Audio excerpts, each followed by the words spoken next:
السلام عليكم ورحمة الله وبركاته أصدقائنا الفاضل ومشاهدينا الكرام، حلقة جديدة وحكاية جديدة من حكايات الأديب خالد محرم.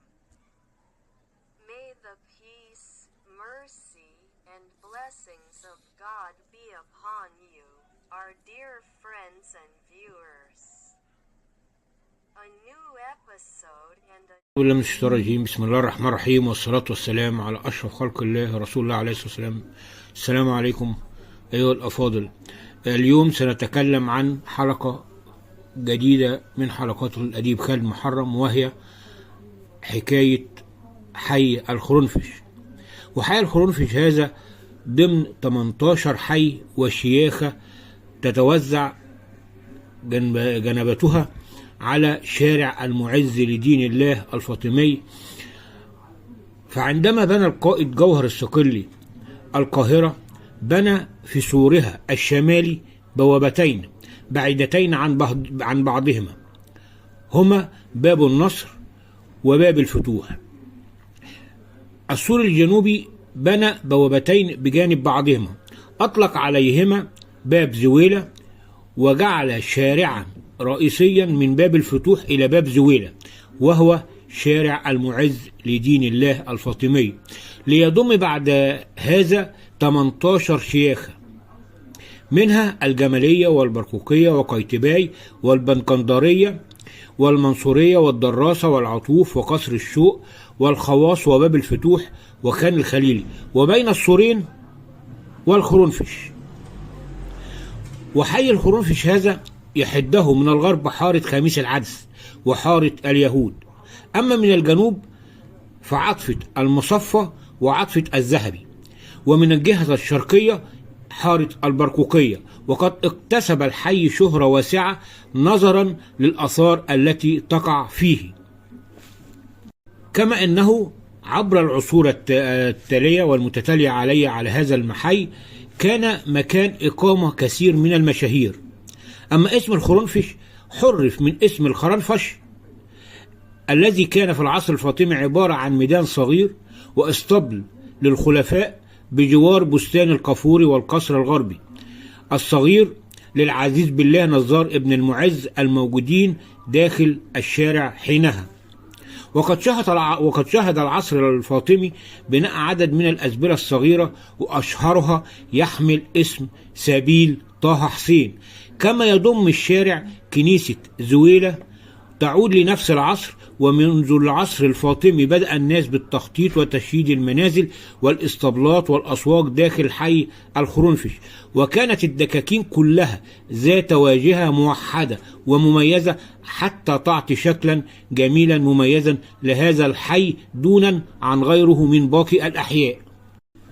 أما في عصر الاحتلال العثماني أنشئ بالحي عددا من المساجد، وكان أشهرها مسجد عبد اللطيف القرافي الذي بني عام 1586 ميلادية، والذي لم يتبقى منه غير واجهته، ومسجد محب الدين أبو الطيب الموجود بخان أبو تقية، والذي أنشئ أوائل القرن السادس عشر، وهو مسجد عظيم البنيان له إيوانان وصحنه مفروش بالرخام، أما منبره دقيق الصنعة مرصع بالعاج والأنابوس.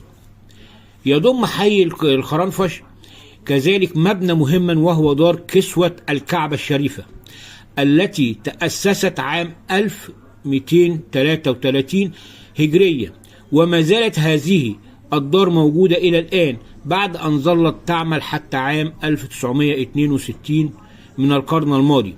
وكان يقام حفل رسمي كبير في حي الخرنفش أمام مسجد القاضي عبد الباسط قاضي قضاة مصر ووزير الخزانة حينها، والمشرف على صناعة الكسوة الشريفة. ثم تخرج الكسوة بعد ذلك في احتفال بهيج وكبير، ويخرج وراءها معظم جموع الشعب المصري إلى ميدان الرميلة بالقرب من حي القلعة أو ميدان القلعة.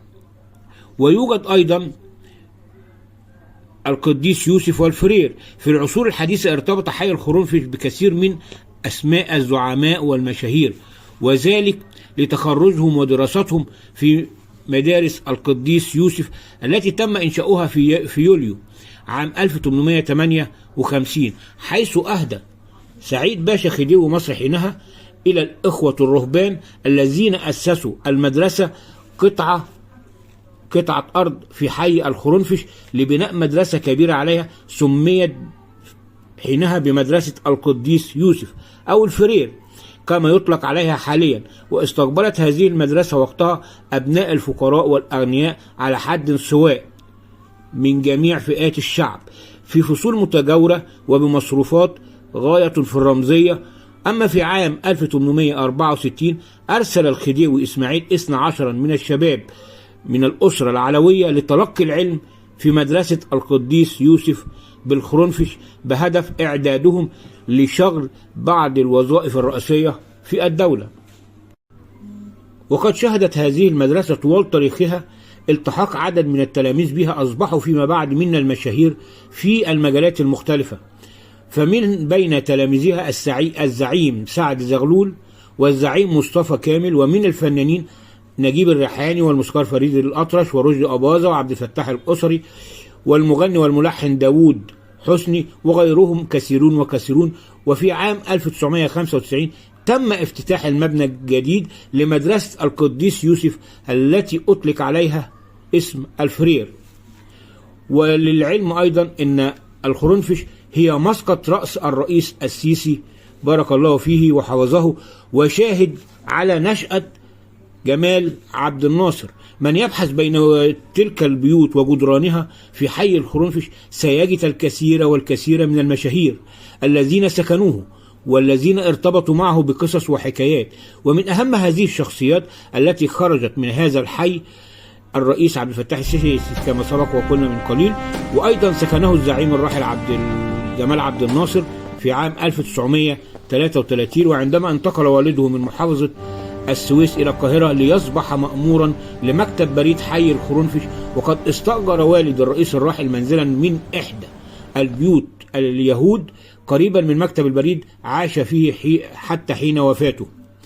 أما في قلب حي الخرنفش تقع عطفة أبو طاقية المليئة بالبنايات والبيوت القديمة المتلاصقة، والتي اكتسبت شهرتها لكونها تعتبر مركزا رئيسيا لكثير من ورش الفضة والذهب ومشغولات النحاس، حيث يعيش ويعمل في هذا الحي منذ مئات السنين شيوخ هذه الصنعة الذين عملوا وتتلمذوا على يد اليهود المصريين الذين اشتهروا بإتقان وحرفة صناعة المشغولات الذهبية والنياشين والميداليات والكثير من المشغولات المعدنية والهدايا التذكارية، ليخرجوا للعالم تحفا فنية دقيقة بل دقيقة الصنع تبهر وتبهر زوار منطقة الحسين وخان الخليلي وفي جميع أرجاء مصر. فمع التقدم التكنولوجي وغزو الميكنة ظل التصميم اليدوي والحفر والعمل بالزنكوغراف وتقطيع المعادن والتلوين يدويا هو السمة السائدة في هذه الورش في هذا الحي العتيق.